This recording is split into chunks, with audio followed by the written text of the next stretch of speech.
You're listening to the Teach Better Talk podcast featuring expert educators eager to share progressive tactics to reach more students. Teach Better Talk is created by teachers and fueled by passion. Let's get started. Hey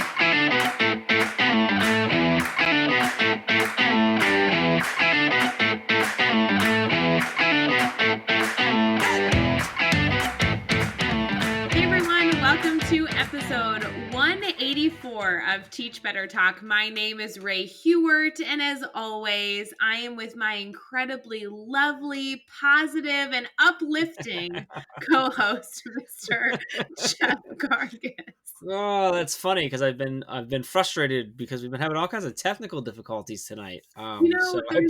There's I like, appreciate that lie. That yeah, was it's great. good. It's good to speak it into existence, right? Like It is. you That's what we're start doing. by being negative and cursing, and then you start with my incredibly positive, uplifting co-host, and all of a sudden you have to be positive and uplifting. All right, I love it. Can we talk about someone else who's just like positive, uplifted, and just a ray of sunshine all the time? Or at least every time I talk to her. I Can would we love highlight to, someone? because I got to talk to her today too. Can I just say that who you're going to bring up? She talked to me, you, and Hans all in one day. And my first Really? comment to her was, "Is that too much Teach Better team for you?" What'd she say? Well, of course, she said no, she hadn't talked to. And then she listed like 5 other members of our team. Oh, I love it. We are talking about the one and only, the amazing Tracy Browder. Like, she's so awesome. She came on to the 12-hour live that we did last week while we were recording this, and dropped the butterflies on us. If you don't know that, you need to go onto Facebook or YouTube and find that video and watch it just so you can find out what that is all about, which was awesome. But Ray, you were like the one who introduced me to Tracy. I'm I'm curious. I don't know if I necessarily know this, but like, how do you know Tracy? I don't want to go on forever. Like, obviously at the start of a podcast, but like, can you tell us like the story of meeting Tracy and the like story why of you were just like, meeting. this woman's amazing. You all have to meet her. Yeah, the story of meeting Tracy, I think she tells it better than I do, but it's somehow we got connected and she called me kind of out of the blue for advice. And throughout this time of her kind of searching for some answers, she shared so much of her story and so much about her growth that she's been able to do over the last few months, last few years, so much about the passion she has and kind of like really building where she wants to go. And I had no idea, truly, I had no idea that one conversation with Tracy was going to lead to her like explosion in impacting education. And she was so foolish when she was on the podcast just recently of Teach Better Talk. She credits me for like celebrating her and like telling her that she can do it. And foolishly, I just had this moment so often when I speak to her, I'm like, Tracy girl, this was all you. Like she is a passionate educator that I'm so thankful I'm connected to. Really, she did me such a wonderful service by just, getting connected. But holy cow, I mean, she's an educator that's publishing 6 podcast episodes a week, and her mission is so authentic. She just wants to foster a safe, fun, giggle-filled space of positivity and energy. And I love that whether you're listening to her podcast or her being featured on a podcast, holy cow, is this girl full of the future of what education has to turn into. Yeah, wow, you summed that up well. She really is she's giggle filled. I love it. She's so much fun. It's hard not to have, it's just hard. It's impossible to not have fun talking to her. But she brings so much value when she talks, just so much passion, like about what she's trying to do. And just the idea of getting to be a teacher and be in education to her is just everything. She's so happy about it, so excited about it that it rubs off on you and you just enjoy the day more is how I always feel with it. Completely and truly. I know you and I both actually talked to her today. But there's such a difference between somebody who brings and oozes positivity that's more or less just fluff. And it makes you feel good, you feel inspired. But Tracy like wants to change the world. And she does it with this like kind-hearted, beautiful approach. And I love being able to celebrate her on this episode, especially since she was just on the Teach Better podcast just a few weeks ago, because holy cow, if you missed that episode, you got to go back. But then also her podcast, where, by the way, by this point, she's published, 12 to 24 different episodes, like, of her own podcast. I mean, she's done so much that I encourage you to stay connected to her, because this is an educator to watch without a doubt. And that podcast is called the Intelligogy Podcast. You can follow Tracy at Tracy Browder. It's TracyBrowder. And I lastly, and then we're gonna go into about this episode, but I was frustrated with we were having tech issues and stuff, and I said we gotta talk about Tracy so that I can smile. That's literally what I said. So Tracy, I hope you're blushing. We love you to death. It's We awesome love to have you. around. Anyway, so great stuff. Go follow Tracy. Get in touch with her. Connect with her. Let's talk about this episode. So on this episode, we've got John Green the second, who John is a assistant principal of student services down in Gainesville, Florida. He's is with the high school. Um, lots of uh, lots of experience in education, lots of different roles in education, being a teacher, being a principal, middle school, high school. There's a bunch of different experiences that he's had. He shares with us. I really enjoy his journey, the lessons he's pulled from his journey. I really love that he takes those and he brings them into his school, into his classroom, now into the district, into the building. We talk a lot about building relationships, seizing opportunities, never giving up on your dreams, always growing, always learning. I mean, this guy was just totally like teach better talk, right on, just our mindset all the way through. Really enjoyed speaking with him. Ray, anything you want everyone to grab out of this episode before we jump into it? There's so many takeaways. If anything, remember to connect. As of right now, you have two people right off the bat you have to go connect with. You have to go connect with Tracy. You got to go connect with John. These are great educators. Do not miss this opportunity. I love it. With that, let's get into episode 184 with John Green II. All right, we are here and we are chatting with John Green II. And John, it is so awesome to have you on the podcast and get the chance to chat with you. I'm really excited to kind of dive in, get to know you, learn about your story, and be able to just highlight you for a little bit tonight. Before we get too far into things, man, how you feeling right now? I'm feeling great. Real honor, real pleasure to be join you guys on your podcast. Excited to get into it. Oh, we're so stoked that you're here. And I want to make sure our listeners can kind of learn about you as well. So, would you mind kind of sharing how you describe all that you do? Yeah, no problem. Really, I describe how what I do is, I really like to help young people find their path in life. Kind of authentic and genuine when it comes to dealing with young people. I don't necessarily sugarcoat things, but at the same time, I'm real empathetic to their needs and their current situation. Sometimes I think as adults we can forget what it's like to be a teenager, and we're quick to write off kids' problems as not adult problems. So that's really the kind of way I try to connect with them. Just not to date myself. I'd liken it to my favorite movie, Hook, when Peter Pan forgot what he was truly like to be a lost boy. So really once you start believing in kids, they can believe in themselves, and that's when they kind of start to fly and take off, and that's what I try to do. All right, John. I knew we were gonna get along to begin with, but then you brought up Hook, and I'm like, really? Okay. When I was a kid, that was like I love that movie. I still love it. I've watched it with my kids a bunch too. So, but I that's such a cool way to think through that, though. The lessons Peter Pan can teach us. Imagine that, you know. So I'm excited. That's awesome. I'm really excited to have you on and to kind of dive in. One of the things that I'd love to do is hear a story from sometime in your career in your life that you've had to overcome a challenge or overcome failure. Kind of take us there with you. Tell us what happened. How did you overcome that? And then what did you take away from that experience? So I would say really one of the times that I've experienced failure and overcome it was, I coming out of high school, I was fortunate enough to earn a lot of scholarships, even some national scholarships, one being a Gates Millennium Scholarship, which would eventually, pay through your first earned doctorate. But about a year and a half or so into college, I ended up having my oldest son and kind of just dropping out, not really wanting to do it. But at the time, not really recognizing, how valuable scholarships are. I remember going to the registrar and just kind of walking through it, and the guy brought my name up, and he was like, are you an athlete or something? Yeah, we just don't see this many people with, this amount of scholarship rewarded.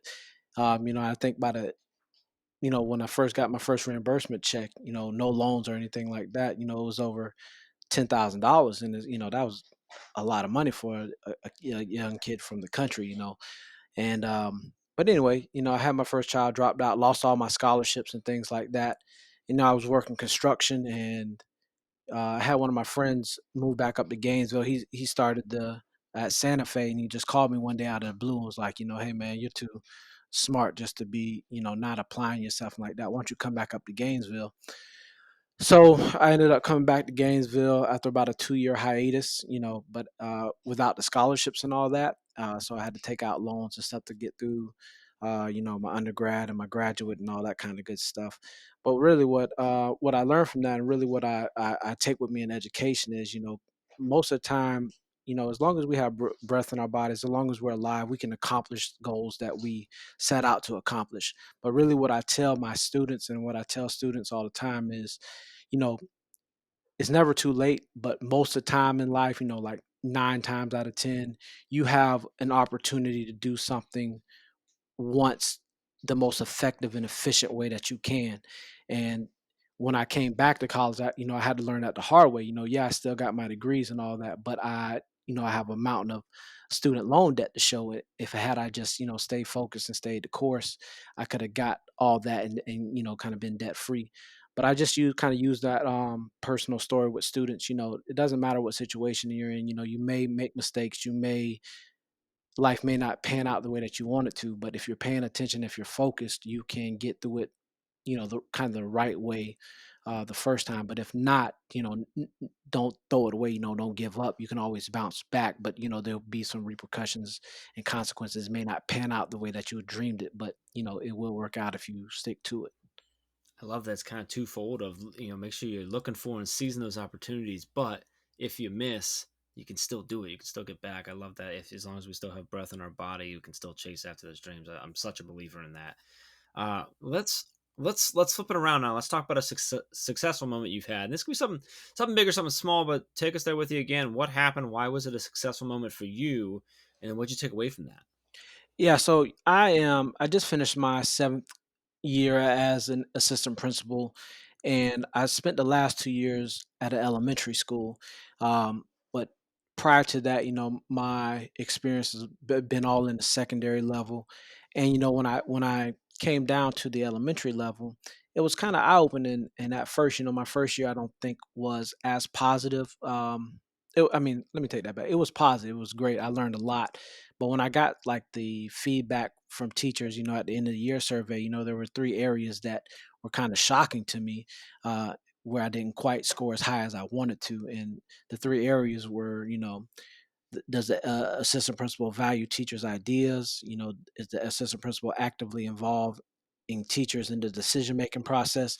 And really, the one that kind of hurt the most was, is the assistant principal building and sustaining a positive culture with relationships based on trust, collegiality, and mutual respect. And that those are really, prior to going into elementary, were areas that I prided myself on. Really thought I was hitting it, but just turns out, and I don't know other people's experience, but just speaking from my own, you know, elementary teachers and secondary teachers are kind of polar opposites. And the way that I was kind of going about it was kind of all backwards. But the good thing that I learned is, it's just like, when you're in the classroom, you have to build relationships with those students to kind of get the most out of them, to know that they can trust me, I can trust them, we can work together. And that's kind of what my first year taught me. I was just really so focused on learning elementary, not messing things up. I was fortunate enough to be at one of the better schools in our district, and I just really didn't want to mess that up. So I was like laser focused in on like the real administrative side of it versus, and I kind of lost focus on the relationship side of it. But year 2 went much better. And that's just what I kind of learned. It's all about relationships no matter where you're at. And if you're not cultivating, if you're not growing those relationships, then you're not going to be as successful as you want it. So I learned that in my second year. And even though COVID hit, we didn't get a chance to get those end of the year surveys out, but so I don't have any empirical evidence, but I would bet a paycheck, as they say, that those 3 areas be much improved. So I'm really feeling successful about that, and just I'm headed back to high school now, and the those 2 years in elementary, I really think just made me a much better administrator. So I'm excited to get back to high school and see what I can do with that. Mm, that's awesome. I mean, there's so many different elements that you're going to be able to take and bring into that high school environment. I'm so excited for you. I kind of wish that I could like be in the building and watch all this come to fruition. I think that's so exciting.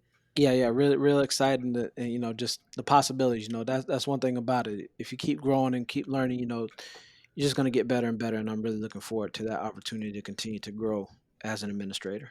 Ugh, ain't that the truth? So cool. So I have to know, with all the elements that you're doing, question four always asks about kind of like what fuels your fire, like what keeps you excited about the work you're doing. I know you kind of alluded to a few different ideas, but if you had to pinpoint one area of what you do that's really keeping you excited right now, what would that be? I would say, I'm the type of person that my core values are faith and optimism, right? So I'm looking at this COVID thing and just how it has hit and struck, the lives of everybody, and I'm really excited about how it's going to change the way people educate kids, like how we're going to move forward, because everybody's hoping to get back to normal or the new normal, but it's going to be different. I'm excited to see what people have learned in this distance learning and how they're going to bring it back into the classroom and make those relationships um, even stronger, so that they can take kids to new heights.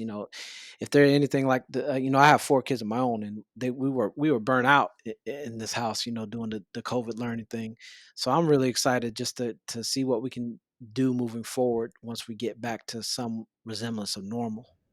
Yeah, and it's funny, we've had so many conversations with district leaders and educators trying to figure out how to facilitate, as a leader, how to facilitate that reflection for your teachers, that when they hopefully come back in August, that you can further emphasize that this time that we were just surviving actually has so many important lessons we've learned, that we need to make sure that we're taking the right ones with us when we come back into the classroom and ensure that we're really starting fresh and doing the best that we can. So I think it's so important. If you were to offer a piece of advice, whether it be to a new teacher or a veteran teacher, what would it be? Whether it be related to coming back in August or just an educator in general who's trying to do what is best for their students. Really, the one piece of advice, if I only had to give one piece of advice, especially to a new teacher or a teacher, that's only within their first couple of years, is as hard as it may seem, you have to learn not to take things personal.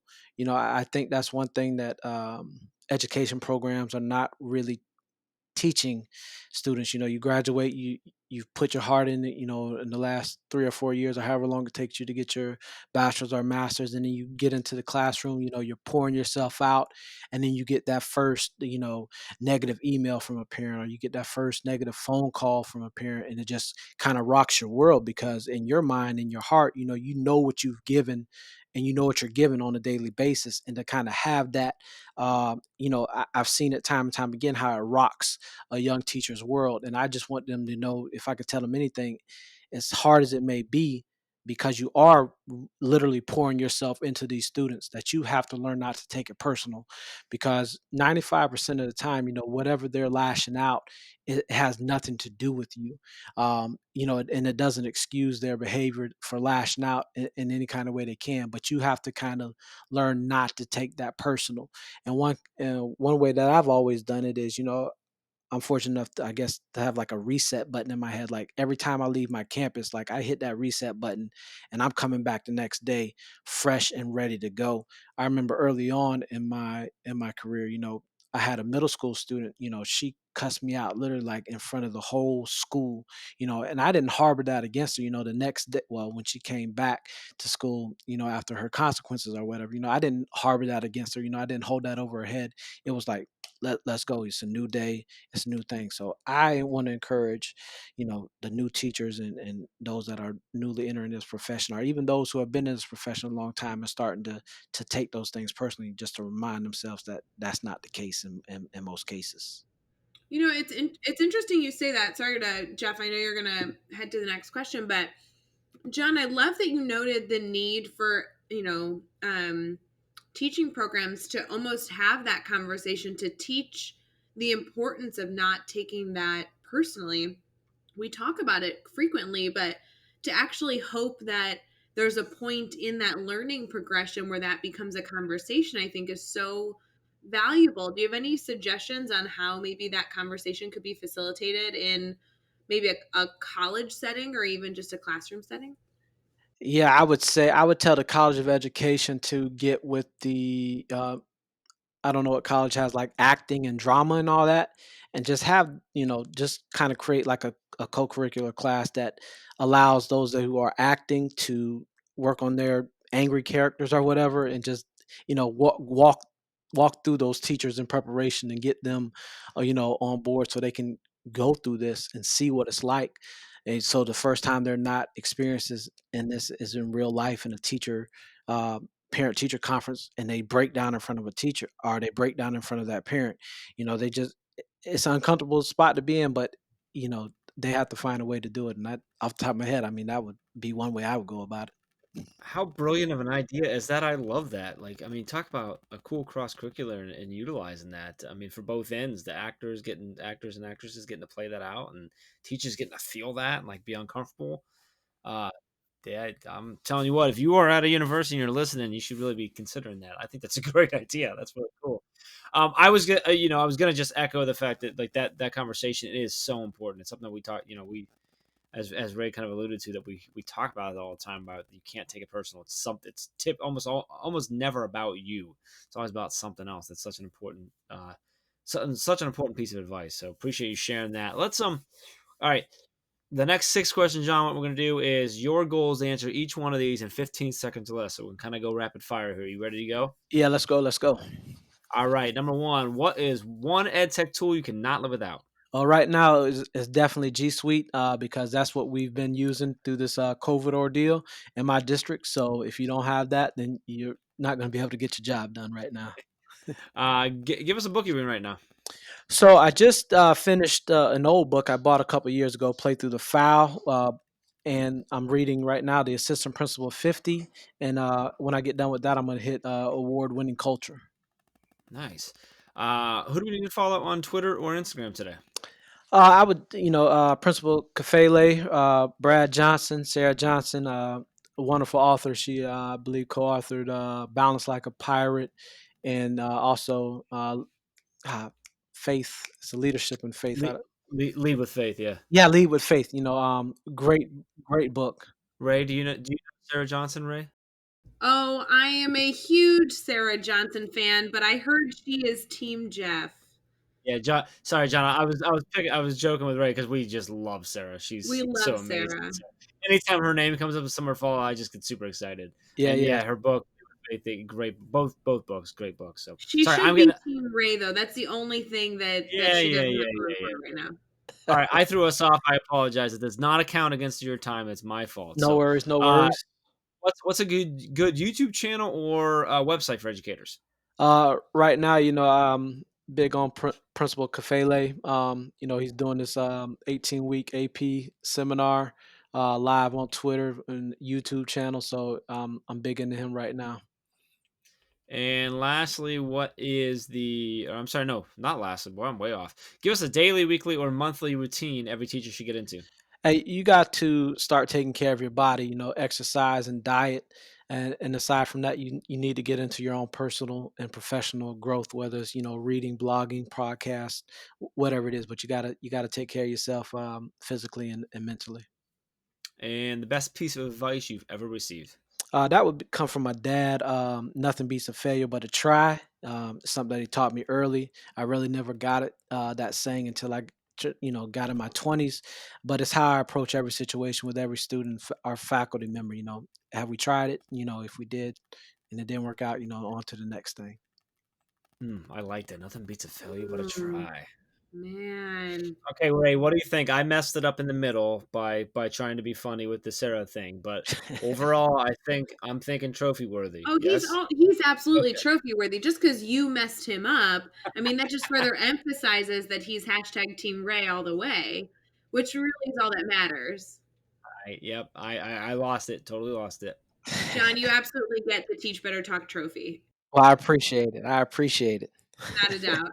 I do want to make sure our listeners can stay connected to you. You have so much that you've been able to offer thus far, and I can only imagine when you get into this new role how all of this is going to play out. You just have so much to share. I want to make sure our listeners continue to connect with all that you're doing. Would you mind kind of sharing out like your Twitter handle, how they can stay connected? Yeah, no problem. You can follow me on Twitter. I'm John the number two underscore four edu on Twitter, and I've just it's a tool that's been around forever, but it's one that I'm really just kind of diving into um, seriously here for like the last couple of months. Um, it's great, as you guys already know. So that's John two underscore four edu. I do warn you, John, if you are new to Twitter, there are some amazing people to connect with, but unfortunately, I connected with the crazy Jeff Gargas over Twitter. So I warn you, there are some bad, like crazy educators on Twitter, just so you know. It's very Hey, dangerous out there. So be careful. Uh, absolutely. you listen and know that you can find all the links and all the resources, everything we talked about over at teachbetter.com, as well as the link to make sure you get connected with John on Twitter and continue to help him build that PLN there. So make sure you head over to teachbetter.com for all of that. Be sure to hit subscribe so you don't miss any of the episodes coming up. And if you can give us a rating and review, we'd really appreciate that as well. And let's keep taking this one step further. Think of just 3 of your colleagues who need to hear these amazing stories and connect with these amazing educators and share this podcast with them. John, this was awesome, man. I'm so glad you were able to jump on tonight and share your story with us. There's so much value in this episode. I'm pumped up for people to listen to it. Just really appreciate you taking some time, having some fun with us, man. Thank you. Oh, absolutely, man. The appreciation is definitely reciprocated. Until next time, let's get out there. Let's teach better.